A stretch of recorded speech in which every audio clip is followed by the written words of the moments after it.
What's up mga kakumpuni, meron tayong tanggap, dalawang Infinix to. Isa sira LCD, tapos yung isa nagre-restart. Galing pang Pangasinan kayo no ma'am, no? Ayan, Wow. Dinayo tayo nila ma'am, oh. Yan, para magpagawa rito, kasi safe sila. Eto, gagawin natin to ngayon. Eto, charging pin, no? Tsaka yung LCD kasi. Di, May mga gusto pa bang ipagawa? Cellphone mo na luma o kaya sira?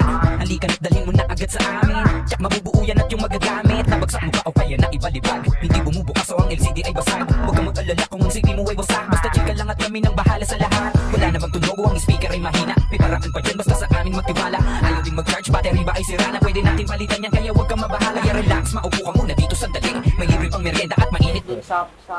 tapos, etong isa. Yan, etong isa, ayaw mag-charge tsaka LCD, no? Ayan si Persha, kalidad ang aming pagkakagawa. Pinaka-solid at mabilis na repair. Ayun mga kakumpuni, natapos na natin yung kay mama. Ito, ibibigay na natin. Yan, pati yung button, pinalitan natin, ilibre na lang natin ito. Kasi ito yung switch, okay na. Yan po. Yung warranty po natin sa charging pin, 1 buwan po. Po.